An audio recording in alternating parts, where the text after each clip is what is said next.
My name is Gloria Richardson, and I'm 65 years old. I worked as a nurse for 42 years. I raised 3 children by myself after my husband passed away when I was just 30 years old. I did everything for my babies, everything. I worked double shifts. I missed sleep. I went without new clothes so they could have the best. And I never complained, not once. I thought I raised them right. I thought I taught them about respect and gratitude and family.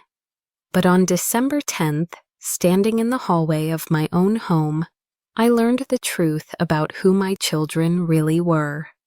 It was a Sunday afternoon. My 3 children had come over for dinner like they did most Sundays. Keisha is 40 years old with 4 children. Marcus is 38 with 3 children. And Tamika is 35 with 5 children. Yes, so that's 12 grandchildren total. I love every single one of them with my whole heart. I had made a big meal: fried chicken, mac and cheese, collard greens, cornbread, sweet potato pie, all their favorites. We ate together, laughed together. It felt good. It felt like family. After dinner, I went to the kitchen to start putting away leftovers. That's when I heard them talking in the living room. At first, I wasn't trying to listen, but then I heard Keisha say my name. "So we're all agreed," Keisha said. "We'll drop the kids off at Mom's house on Christmas Eve morning and pick them up on the 27th. My hands stopped moving. I stood there holding a container of greens. 3 days with all 12 of them, Marcus said. Mom can handle it. She's done it before. And this way we can actually enjoy our vacations, Tamika added. I'm not missing this Cancun trip. Hotel's already paid for. I felt something cold spread through my chest. Wait, Mom doesn't know about Cancun, right? Marcus asked. No, and we're not telling her, Keisha said firmly. If she knows we're all going on vacation, she might say no. We just tell her we have important things to do. She'll understand. What about her Christmas? Tamika asked, but she didn't sound concerned. She sounded like she was just checking a box. Mom doesn't care about that stuff anymore, Keisha said with a laugh. She's old. She just likes being around the kids. This is actually a gift to her if you think about it. They all laughed. My own children, laughing about using me. Plus, she's retired, Marcus said. It's not like she has anything else to do. We're the ones with jobs and stress. We deserve a break. Exactly, Keisha agreed. And honestly, this works out perfect because none of us have to pay for childcare. Mom's free. Free. That word hit me like a slap. What if she asks why we can't take turns or something? Tamika said. She won't, Keisha said confidently. Mom never says no to us. She never has. She's too soft, too giving. We just have to frame it right. Tell her the kids really want to spend Christmas with Grandma. She'll eat that up. More laughter. I stood in that kitchen, container still in my hands, and something inside me broke. Not broke sad, broke open, like a door I'd kept locked for years, suddenly flew wide open, and I could see clearly for the first time. They didn't love me. They loved what I could do for them, the free childcare, the free meals, the free everything. I was just a resource to them, a tool they could use whenever they needed something. And the worst part? They were right. I had never said no, not when Keisha needed me to watch her kids 3 times a week while she went to book club. Not when Marcus asked me to co-sign his car loan. Not when Tamika needed $5,000 for her emergency that turned out to be a designer purse. I gave and gave and gave because that's what mothers do. That's what I thought love looked like. But standing there, hearing them laugh about manipulating me, about using me, about lying to me so they could go party in Mexico, while I handled 12 children alone for 3 days during Christmas, I realized something. They didn't see me as their mother anymore. They saw me as their servant. I put the container down very slowly. My hands were shaking, but not from sadness, from anger, from something bigger than anger, from a decision forming in my mind that felt like thunder rolling in. I walked very quietly to my bedroom. I closed the door. I sat on my bed and I let myself feel everything, the hurt, the betrayal, the rage.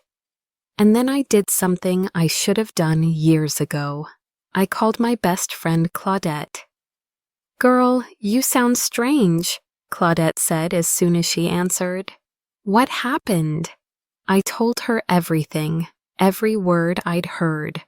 When I finished, there was silence on the other end. "Gloria," Claudette finally said, her voice tight, "those children of yours need to learn a lesson. What are you going to do?" "I don't know yet," I said, "but I'm not doing it. I'm not watching those kids while they vacation in Cancun." "Good," Claudette said firmly. "Don't you dare let them use you like this. You hear me? You've given enough. You've sacrificed enough. It's time you lived for yourself." We talked for an hour. Claudette reminded me of all the things I'd given up over the years. The trip to visit my sister in Atlanta that I canceled because Keisha needed a babysitter. The quilting class I wanted to take but didn't because Marcus needed help moving. The church choir trip to New Orleans that I skipped because Tamika was having marriage problems and needed someone to talk to every night. "You've been everyone's solution for 40 years, Claudette said. "When do you get to be someone's priority? When do you get to be your own priority?" When she said that, something clicked in my mind. A memory from months ago. My cousin Dennis, who lives in Ghana, had invited me to come visit for the holidays. He wanted me to experience Christmas in Accra, meet his family, see the culture, relax on the beach. I'd said no because I thought my children needed me here for Christmas. But they didn't need me. They needed a babysitter. "Claudette," I said slowly, "how fast can a person get a passport renewed?" She laughed. "Girl, what are you thinking?" "I'm thinking it's time I took a vacation." That night, after my children left with their bellies full of my food, already texting me about when they could drop the kids off, I sat at my computer. I found my old passport. It was still valid for 8 more months. I went online and I booked a ticket to Ghana, December 23rd to January 5th. First class, window seat. The ticket cost $1,800. That was half of what I'd given Tamika for her emergency purse. But this time, I was spending money on myself. Then I did something else. Something I'd been thinking about for years but never had the courage to do. I called a lawyer. Not just any lawyer. Attorney Simone Crawford. She went to my church, and she was known for 2 things. 1, she was brilliant. 2, she didn't play games when it came to family being taken advantage of. "Mrs. Richardson," Simone said when I called her office Monday morning, "what can I do for you?" I told her everything. The conversation I'd overheard, the years of taking advantage, the money I'd given, the time I'd sacrificed, all of it. And what would you like to do about this? Simone asked. I want to know my options, I said. I'm not watching those kids. But I also want my children to understand they can't keep using me like this. I want boundaries, legal ones if necessary. Come to my office tomorrow, Simone said. Bring any records you have of money you've given them. Let's have a conversation about what accountability looks like.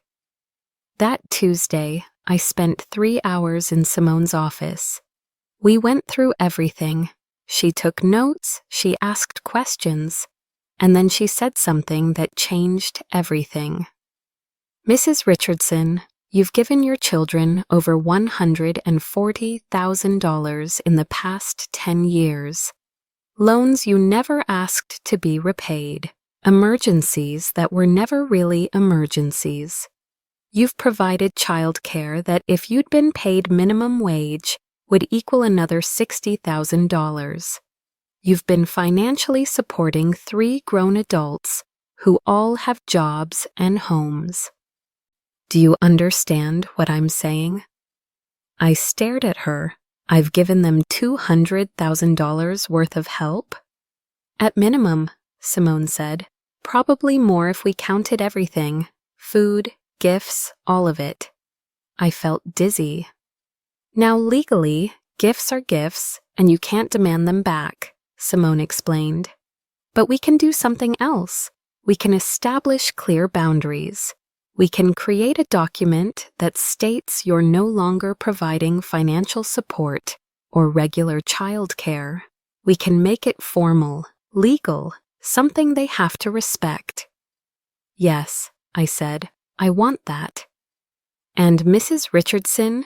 Simone smiled. Go to Ghana. Enjoy your Christmas. Let them figure it out. I left that office feeling something I hadn't felt in years. Powerful, in control of my own life. The next week passed in a blur. I told my children nothing. They kept texting me, making plans to drop off the kids. I responded with short messages. Okay, we'll talk soon. Nothing that committed me to anything. I went shopping for my trip.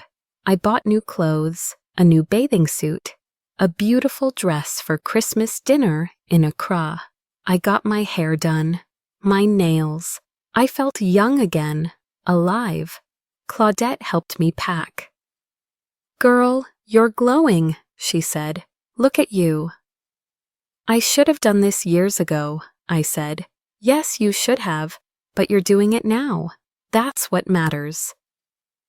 On December 20th, 3 days before my flight, Keisha called me. Hey, Mom, she said, too cheerful. So we're going to drop the kids off on the 24th around 9 in the morning. That work for you? This was it, the moment. Actually, Keisha, I said calmly, that doesn't work for me. Silence. What do you mean? She asked slowly. I mean, I won't be home for Christmas. I'm going out of town. Out of town? Her voice went up. Where? Ghana. Ghana, she shouted. Africa, Ghana? That's the one. Mom, you can't go to Ghana. We need you to watch the kids. No, I said softly. You need a babysitter. There's a difference. What's that supposed to mean? It means I heard you, I said. All of you, last Sunday, in my living room, planning how to use me so you could go to Cancun. Dead silence. Mom, I can explain. I don't want explanations, I said. I want you to know that I'm done.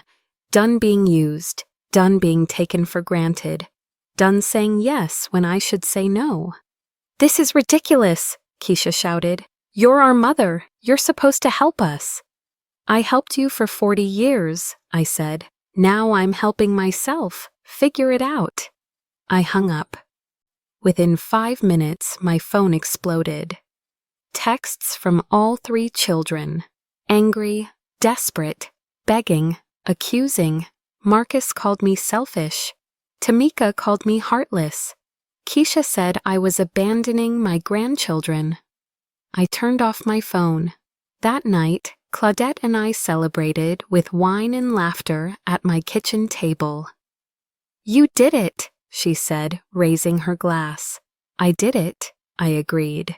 But I had no idea what was coming next. No idea how far my children would go. No idea that my simple trip to Ghana would expose something much darker than just being used for babysitting. Because on December 22nd, the day before my flight, I received a letter, hand-delivered to my door by a courier. I opened it standing in my hallway. It was from a law office, not Simone's office, a different one. Inside was a document. My hands shook as I read it.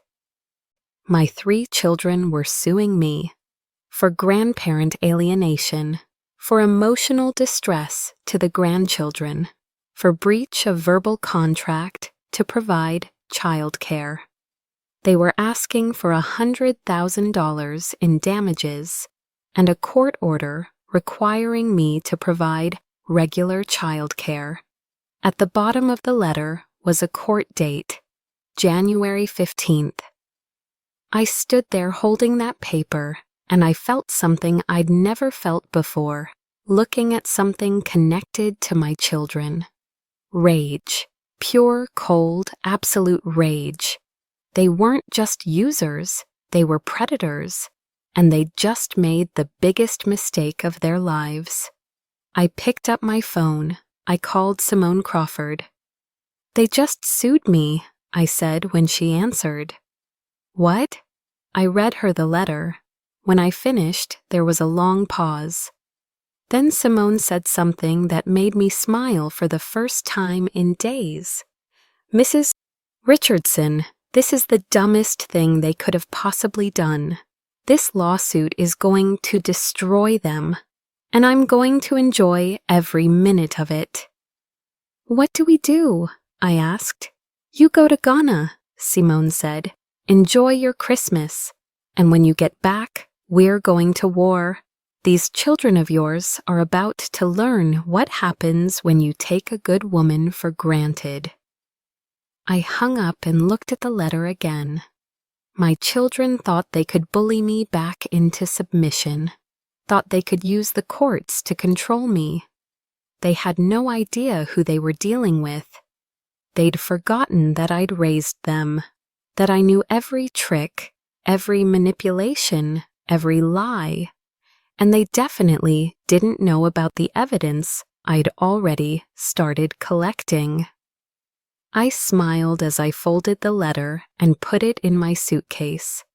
Let them sue me. Let them try to paint me as the villain. Because when I got back from Ghana, refreshed and ready, I was going to show them something they'd never seen before. Their mother fighting back.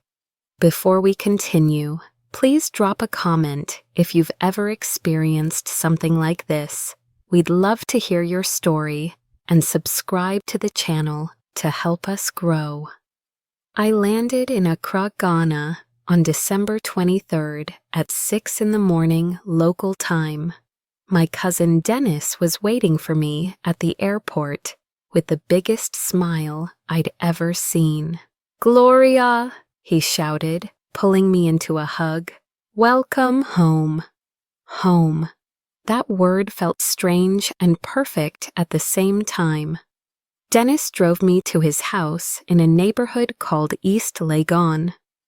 The streets were alive with people, markets full of colorful fabrics, women carrying baskets on their heads. Music pouring out of every doorway. The air smelled like grilled fish and spices and something else I couldn't name. Freedom, maybe. "You look tired," Dennis said as we drove. "I am tired," I admitted, but not the kind of tired that sleep fixes. He nodded like he understood.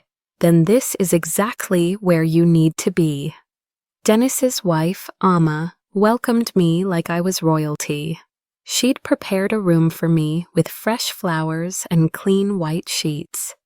The window looked out over a garden full of mango trees. "You rest," Amma said, patting my hand. "Tonight we celebrate. Tomorrow is Christmas Eve, and we have plans." I slept for 12 hours straight. When I woke up, it was dark outside, and I could hear music and laughter. I got dressed and went downstairs to find Dennis's house full of people, neighbors, friends, family I'd never met before. They welcomed me with open arms, fed me jollof rice and grilled tilapia and fried plantains, asked me about America, told me stories about Ghana. Nobody asked me for anything. Nobody expected me to serve them or take care of them or solve their problems. I was just Gloria, just a woman enjoying a meal with other people. For the first time in 40 years, I felt like a person instead of a resource. On Christmas Eve, we went to the beach. Not a cold American beach, but a warm, beautiful beach with golden sand and blue water that stretched forever. I walked along the shore with my feet in the water and I cried. Not sad tears, releasing tears, letting go of 40 years of putting everyone else first. Amma walked beside me. "You needed this," she said simply. "Yes," I whispered. "I did." That night, we went to a church service. The singing was different from back home, but the spirit was the same: joy, gratitude, community. During the service, the pastor talked about the difference between being kind and being foolish, between loving people and letting people abuse you. God wants us to love, the pastor said, but God also wants us to have wisdom, to have boundaries, to know when to say no. Because saying yes to everything is not love. It is fear. Fear of disappointing people. Fear of being alone. Fear of being seen as selfish. But there is nothing selfish about protecting your peace. I felt those words sink into my bones. After the service, an older woman approached me. She was maybe 80 years old with kind eyes and a bright orange dress. "You are the visitor from America," she said. "I can see you are carrying something heavy. Something you are ready to put down." "Yes," I said, surprised by how easily the word came out. "Then put it down, daughter," she said, touching my shoulder. "Here, now, leave it in Ghana. Go home light." I started crying right there in the church. This stranger held me while I sobbed. Held me like my own children should have held me, but never did. Christmas Day was beautiful. We ate and danced and laughed. I wore my new dress and felt pretty. Dennis took 100 pictures of me smiling, real smiles. Not the tired, strained smiles I'd been giving for years.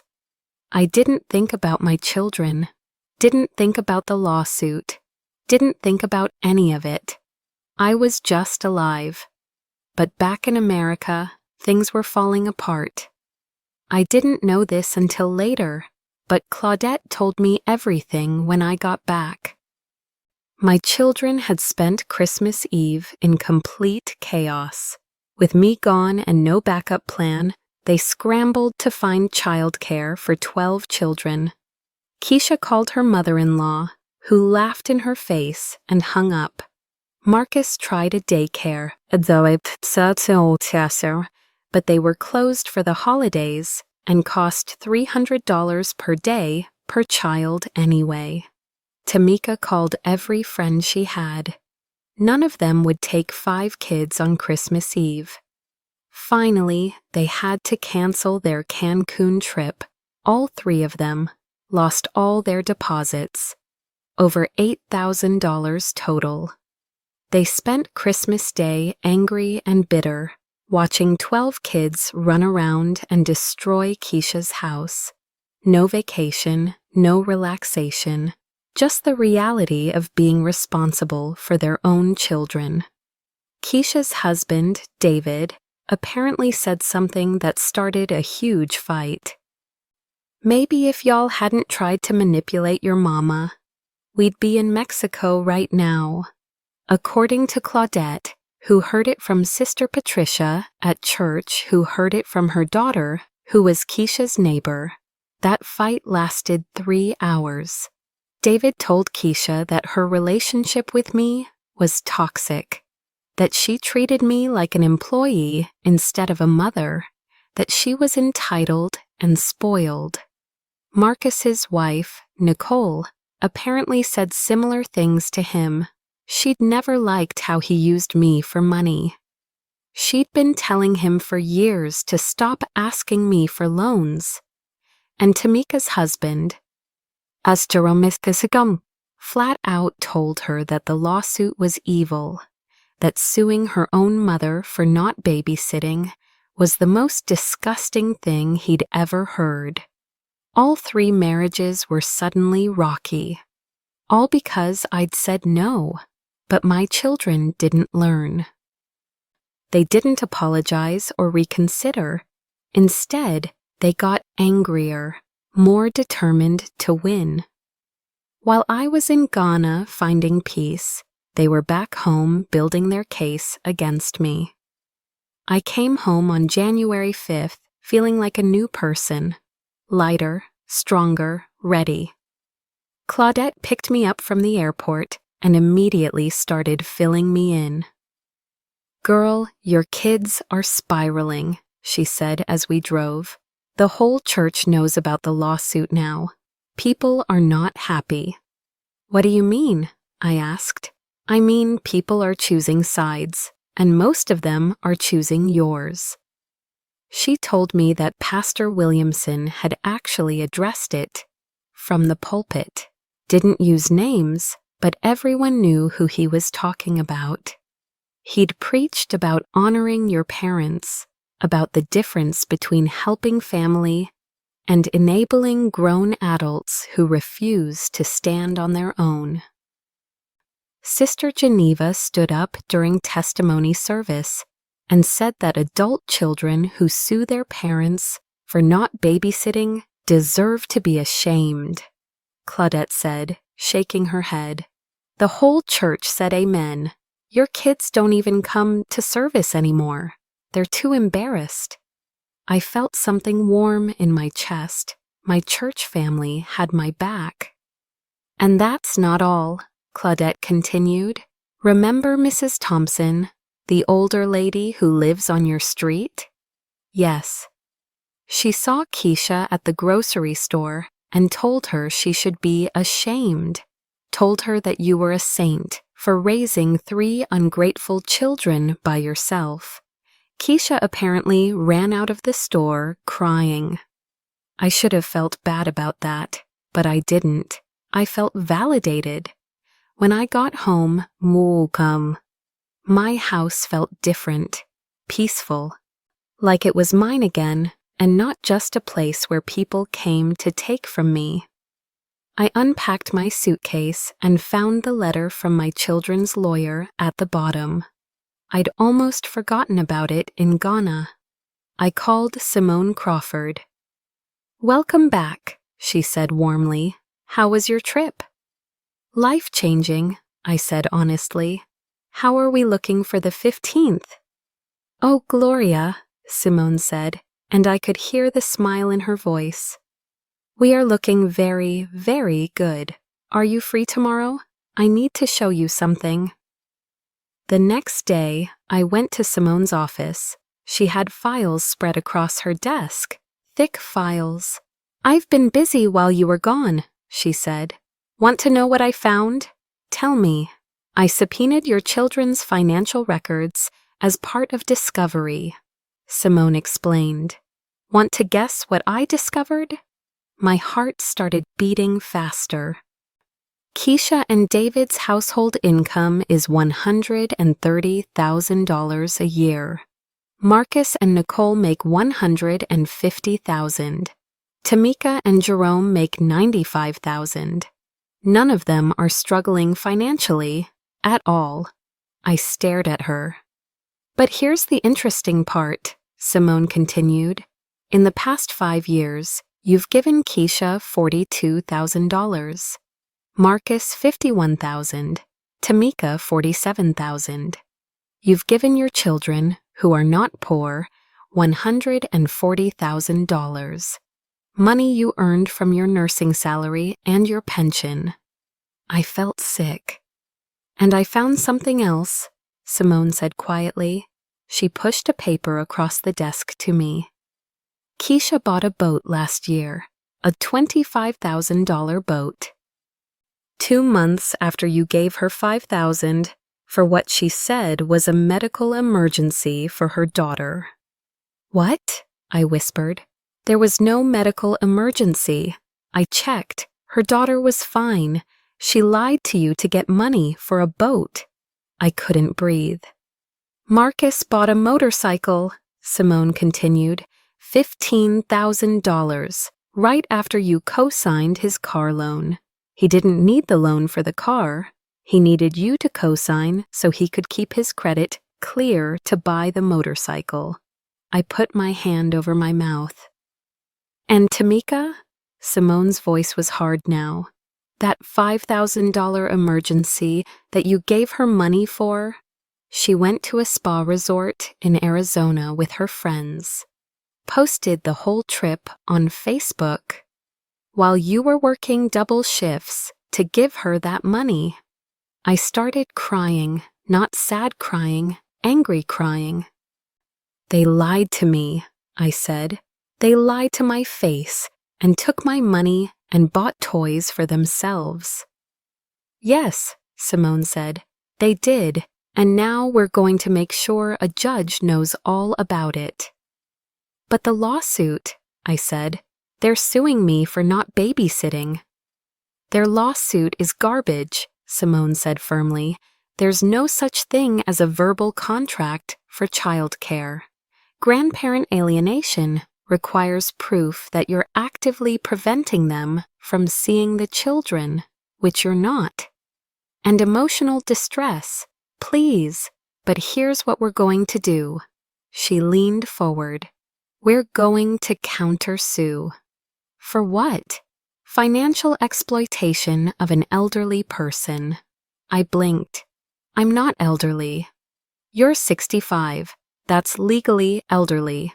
And your children have been exploiting you for years, taking money under false pretenses.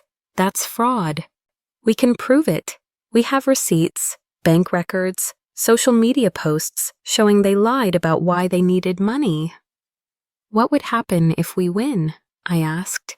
They'd have to pay you back, every penny, with interest, and they'd have a fraud judgment on their records. I sat back in my chair.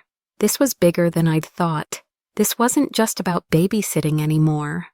This was about 40 years of being used, about being lied to, about being seen as nothing more than a bank account with a heartbeat.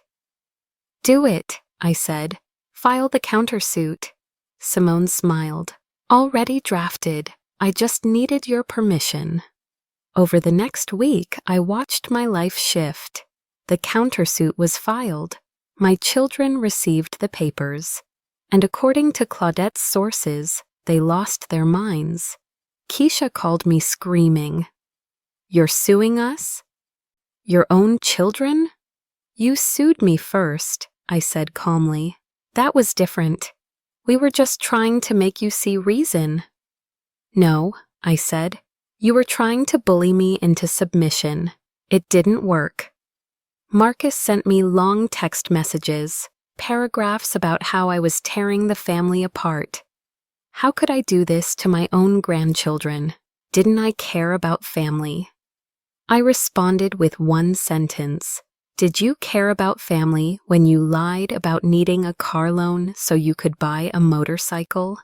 He didn't respond after that. Tamika showed up at my house crying. I watched her through the window, but didn't open the door. She stood on my porch for 20 minutes, begging me to talk to her, begging me to drop the lawsuit, promising she'd pay me back. I didn't open the door. Eventually, she left.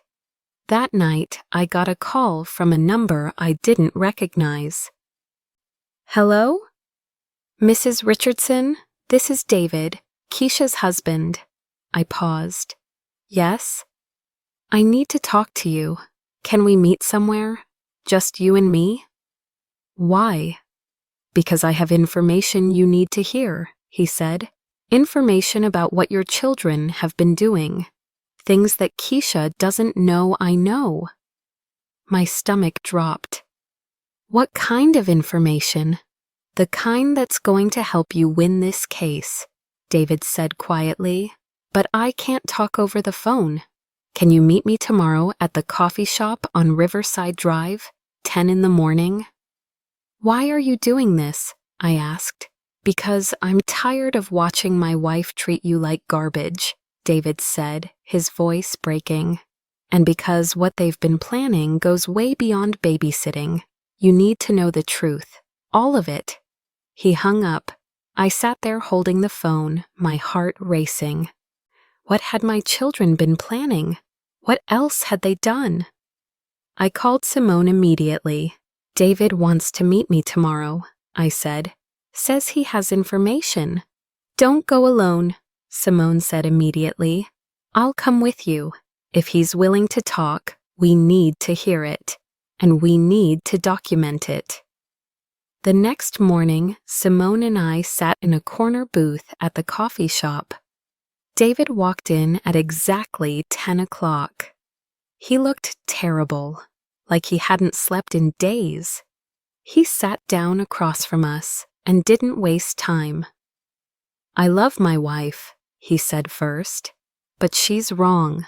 What she's doing to you is wrong. What all three of them are doing is wrong. Tell us, Simone said gently. David took a deep breath. They've been planning this for over a year, he said, using you for childcare so they could take vacations. But that's not all. They were also planning to ask you to sell your house. What? I whispered. Your house is worth about $400,000, David said. They wanted you to sell it and move into a senior living apartment. Then they wanted you to split the money between them. They'd already looked at apartments for you, already decided how to divide the money. I couldn't speak. Keisha said it would be better for you, David continued, said you didn't need all that space, but really, they just wanted the money. And when you refused, which they knew you might, they had a backup plan. What plan? Simone asked, her voice deadly calm. David looked at me with pain in his eyes. They were going to try to get power of attorney over you, claim you were declining mentally, not capable of making decisions. Then they could sell the house without your permission. The world tilted. That's why the lawsuit, David said quickly. The lawsuit wasn't really about childcare. It was step one. Make you look unreasonable in court. Plant the seed that you're not thinking clearly. Then later, use that to justify taking legal control of your finances. I stood up. I had to stand up or I was going to be sick. Gloria, Simone said, standing with me. They were going to declare me incompetent? I said, my voice shaking. They were going to steal my house? I have proof, David said, pulling out his phone. Keisha doesn't know I have this, but I saved the group chat. All three of them. Planning everything. I'll forward it to you. All of it. Simone took his phone number. Send everything to me. Now. Every text, every email, everything. David nodded. He looked at me one more time. I'm sorry, Mrs. Richardson. You deserved better than this. You deserve better than Keisha.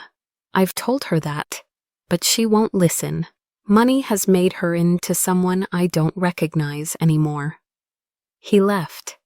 I sat back down in the booth and stared at nothing. My children weren't just users. They weren't just manipulators. They were predators. They'd been planning to steal my entire life from me. My home, my independence, my dignity, and they'd almost succeeded. "Gloria," Simone said softly, "we've got them. This is evidence of conspiracy to commit fraud, attempted financial exploitation. This changes everything." I looked at her. "What do we do now?" Simone's eyes were fierce. Now we destroy them, legally, completely, so they can never do this to anyone else ever again." My phone buzzed. A text from an unknown number. I opened it.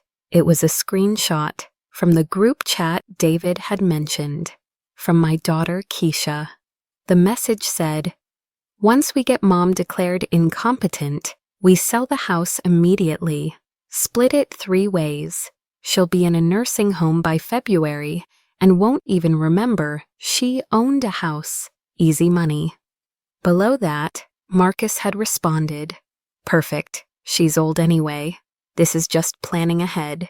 And Tamika, "I already found a nursing home. Medicaid funded, cheap, more money for us." I stared at those words until they blurred.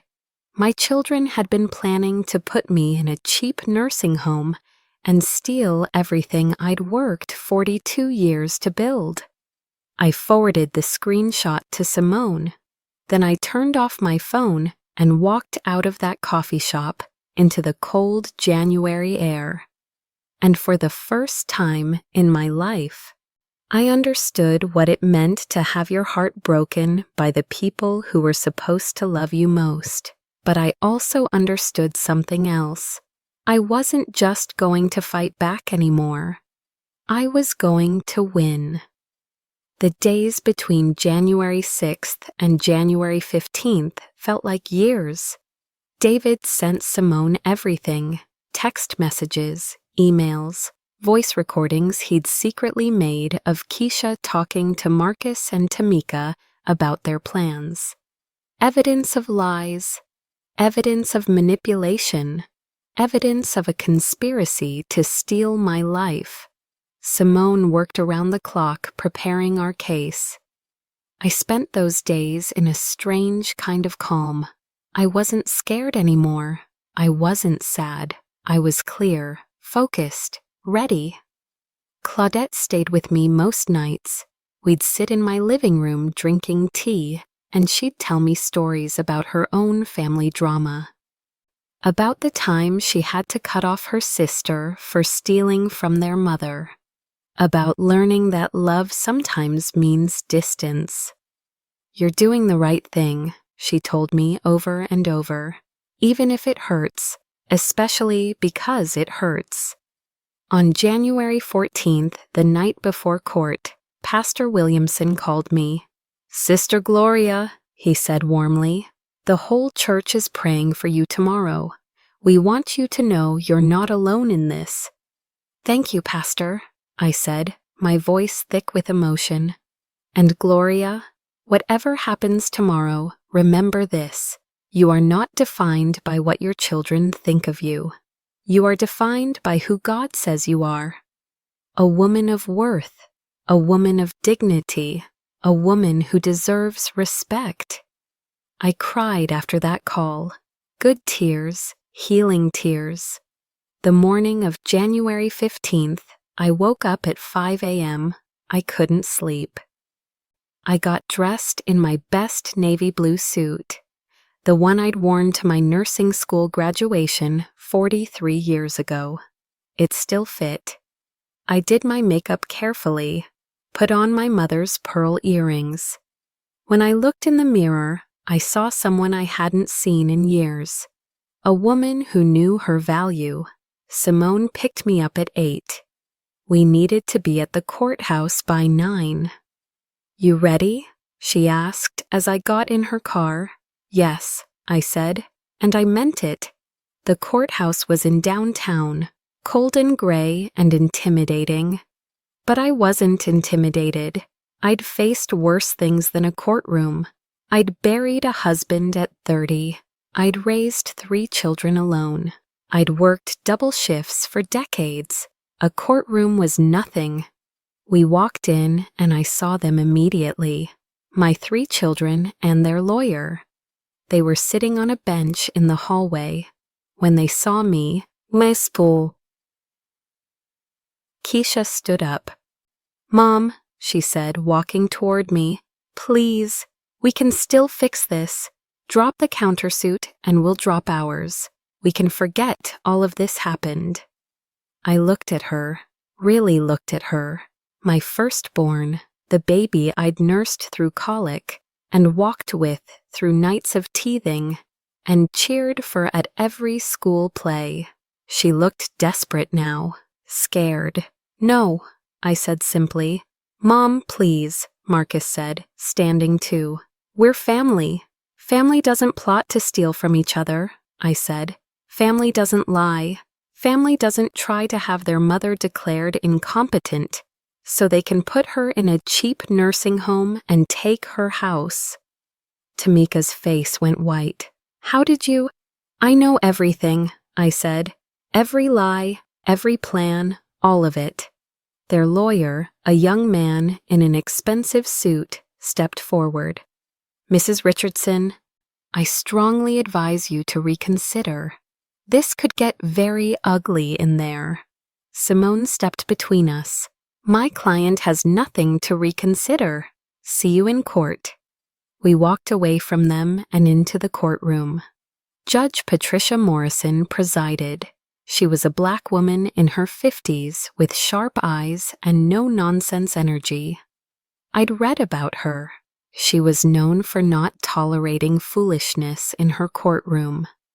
The hearing started at 9:30. My children's lawyer went first. He presented their case. Claimed I'd made verbal promises to provide childcare. Claimed my refusal to watch the grandchildren had caused emotional distress to the children. Claimed I was being vindictive and unreasonable. He painted me as a bitter old woman who was punishing her children for some imagined slight. I sat there and listened and felt nothing. Because I knew what was coming. Then it was Simone's turn. "Your Honor," Simone began, standing up, "what we have here is not a grandmother refusing to babysit. What we have here is 3 adult children who have systematically exploited, lied to, and financially abused their elderly mother for years. And when she finally said no, they attempted to weaponize the legal system against her." She pulled out the first piece of evidence. Bank records. In the past 5 years, Mrs. Richardson has given her children $140,000. Money she earned working as a nurse for 42 years. Money from her pension. Money she saved for her own retirement. She handed copies to the judge. The plaintiffs claim they needed this money for emergencies, for necessities. But the evidence tells a different story. She pulled out the next documents, social media posts, receipts, credit card statements. Keisha Richardson claimed she needed $5,000 for a medical emergency for her daughter in March of 2024. 2 months later, she purchased a $25,000 boat. There was no medical emergency. Hospital records confirm her daughter was never treated for anything during that time period. I watched Keisha's face turn red. Marcus Richardson had his mother co-sign a car loan, claiming he needed help getting reliable transportation. 1 week later, he purchased a $15,000 motorcycle with cash. He didn't need the car loan. He needed his mother's credit, so he could keep his own credit clear for luxury purchases. Marcus looked down at the table. Tamika Richardson requested $5,000 for what she called a financial emergency. She told her mother she was about to lose her apartment. Mrs. Richardson gave her the money immediately. 3 days later, Tamika posted on Facebook about her amazing spa weekend in Arizona with friends. She was never in danger of losing her apartment. Tamika started crying. "These are not isolated incidents," Simone continued. "This is a pattern of manipulation and fraud spanning years. But the exploitation goes deeper than money." She pulled out her phone and connected it to the courtroom's display screen. "I'm now going to show the court text messages from a group chat between the 3 plaintiffs. Messages they didn't know were being saved. Messages that reveal their true intentions." The first screenshot appeared on the screen. It was from Keisha. "We tell Mom we all have important things to do Christmas weekend. We don't mention Cancun. She'll say yes like she always does. Free babysitting for 3 days. Marcus's response: "And if she asks questions?" Keisha: "She won't. Mom never says no to us. She's too soft." Tamika: "This is perfect. We save thousands on childcare and get our vacation." The courtroom was silent. Simone showed the next message. The one about selling my house, about declaring me incompetent, about putting me in a cheap nursing home. I watched my children as the messages appeared on screen. Keisha was shaking. Marcus had his head in his hands. Tamika was crying openly. Judge Morrison's face was stone. "Your Honor," Simone said, her voice ringing through the courtroom. "The plaintiffs didn't sue Mrs. Richardson because she refused to babysit. They sued her because she refused to be controlled. Because she finally set boundaries. And when those boundaries threatened their ability to exploit her, they tried to use the legal system to force her back into compliance."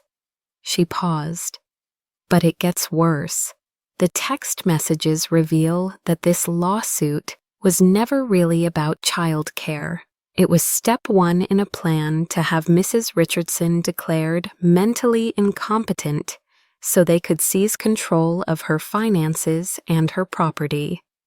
They were building a paper trail. They wanted to paint her as unreasonable in court so that later they could claim she was declining mentally. Then they could sell her house without her permission and institutionalize her against her will. Judge Morrison leaned forward. "Is this true?" My children's lawyer looked panicked. "Your Honor, those text messages are taken out of context." "Answer the question," Judge Morrison said sharply. "Were your clients planning to seek power of attorney over Mrs. Richardson?" The lawyer looked at my children. Keisha was staring at the table. None of them would look up. "We need a recess," the lawyer said weakly. "Denied," Judge Morrison said. "Answer the question." Finally, Marcus spoke. His voice was barely a whisper. "We were just talking. We weren't really going to—" "You weren't really going to what?" Judge Morrison said. "Steal your mother's house? Put her in a nursing home? Take control of her life?" Silence. Judge Morrison sat back in her chair. She looked at my children with an expression I'd never forget. Disgust mixed with profound disappointment. "I've been a judge for 18 years, she said. "I've seen a lot of things in this courtroom, but what I'm seeing today is one of the most disturbing cases of family exploitation I've ever witnessed." She looked at the documents in front of her. 3 adult children, all with good jobs, all financially stable. systematically lying to and stealing from their elderly mother, taking advantage of her love, her generosity, her inability to say no. And when she finally stood up for herself, you tried to destroy her. She looked directly at my children. You should be ashamed of yourselves. Keisha started sobbing. Your Honor, their lawyer tried again. My clients are willing to drop their lawsuit. Too late, Judge Morrison said. I'm ruling on both the original complaint and the counterclaim right now. She picked up her gavel. The plaintiff's lawsuit, claiming verbal contract for child care, grandparent alienation, and emotional distress, is dismissed with prejudice. There is no legal basis for any of these claims. Furthermore, I'm awarding court costs and attorney fees to the defendant. Simone squeezed my hand under the table. As for the counterclaim, Judge Morrison continued, I find in favor of Gloria Richardson. The evidence clearly shows a pattern of financial exploitation and fraud. The plaintiffs obtained money under false pretenses on multiple occasions. This constitutes financial exploitation of an elderly person. She looked at my children again. The three of you are ordered to repay Mrs. Richardson the full amount of $140,000 within 90 days. If you fail to do so, liens will be placed on your properties and wages will be garnished. Additionally, I'm ordering a restraining order. None of you are to contact Mrs. Richardson unless she initiates contact first. No calls, no texts, no visits. If she wants a relationship with you, that will be her choice, not yours. My children were all crying now. Furthermore, Judge Morrison said, I'm referring this case to the district attorney's office for possible criminal fraud charges.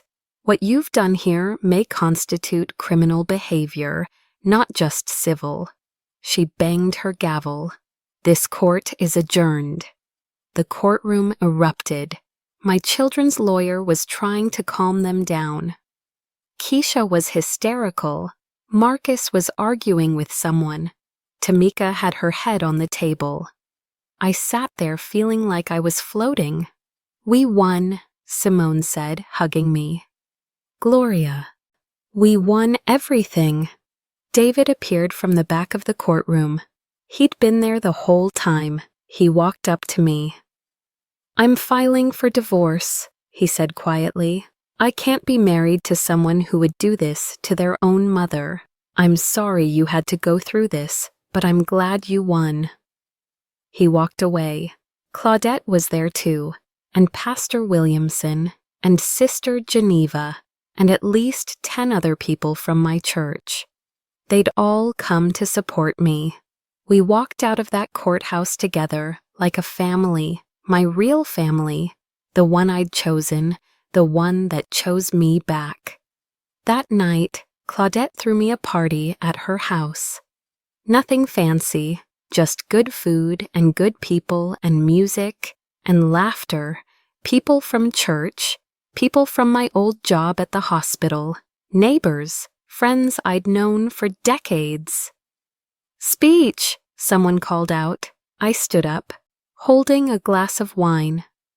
I spent 40 years trying to be a good mother, I said, trying to make my children happy, trying to earn their love, but I learned something these past few months. Love isn't something you earn, it's something you receive, or you don't. And if you don't, that's not your failure. That's theirs. People clapped. I also learned that saying no doesn't make you selfish, it makes you smart. And setting boundaries doesn't make you mean, it makes you healthy. More applause. So here's to new beginnings, I said, raising my glass, to choosing yourself, to refusing to be anyone's doormat ever again, to freedom. Everyone cheered. The next few weeks were strange. My children tried to contact me despite the restraining order. They sent letters through their lawyer, begging for forgiveness, begging me to drop the repayment order, claiming they didn't have the money. I ignored all of it. Simone found out they were trying to file for bankruptcy to avoid paying me. She blocked it. The judge had specifically ruled the debt couldn't be discharged through bankruptcy. They were stuck. And for the first time in their lives, they had to face consequences for their actions. In February, I got a cashier's check in the mail. $42,000 from Keisha.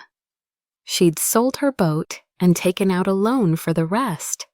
The note attached said, "I'm sorry, please forgive me." I deposited the check. I didn't respond to the note. In March, Marcus sent $30,000. Still owed $21,000. No note. Tamika was struggling. She only managed to scrape together $15,000 by April. She still owed $32,000. I had Simone start the wage garnishment process. I didn't feel guilty, not anymore. My life changed in ways I never expected. Without my children taking my time and energy and money, I had space to actually live. I joined the quilting class I'd always wanted to take, met a wonderful group of women who became dear friends. I started traveling, went to Atlanta to see my sister, to New Orleans for the church choir trip, to Mexico City just because I wanted to see the pyramids. I dated a man named Robert who I met at church. He was kind and funny, and he treated me like I mattered. We took things slow, no pressure, just enjoying each other's company. I sold some of my mother's jewelry that I'd been saving and used the money to renovate my kitchen. Made it exactly how I wanted it, bright and modern and mine. I started saying no to people, to church committees I didn't want to be on, to favors that inconvenienced me, to anything that didn't serve me. And the world didn't end. People didn't hate me. Life went on, better than before, actually. In June, 6 months after the court case, I got a call from David. "Mrs. Richardson," he said, "I thought you should know. Keisha wants to talk to you. Really talk. She's been in therapy, working on herself. I'm not saying you should see her. That's your choice. I just wanted you to know she's trying." "How are you?" I asked. "Good," he said. "The divorce is final. I have custody of the kids most of the time. They ask about you." My heart squeezed. "How are they?" "Confused," David said honestly. "But okay, I've been honest with them, age-appropriate honest. They know their mom made mistakes. Big ones. Tell them Grandma loves them," I said. "And when they're older, if they want to see me, I'm here." "I will," David said. "I didn't call Keisha. Not yet. Maybe someday. When I was ready. If I was ever ready." Marcus sent me an email in July. A long one. Apologizing, explaining, justifying, asking for another chance. I read it once and deleted it. Tamika showed up at my church in August, sat in the back, cried through the whole service, tried to approach me after. I walked right past her. I wasn't being cruel, I was being protective. Protective of the peace I'd fought so hard to find. Protective of the life I was finally living for myself. Maybe one day I'd forgive them. Maybe one day we'd have some kind of relationship again. But that day wasn't today, and it might never come. And I was okay with that. Because I'd learned the most important lesson of my life. You can love people and still choose to keep them at a distance. You can forgive people and still refuse to let them back into your life. You can be someone's mother and still prioritize your own well-being over their comfort.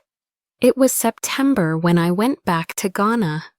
Dennis had invited me to visit again, and this time I stayed for a month.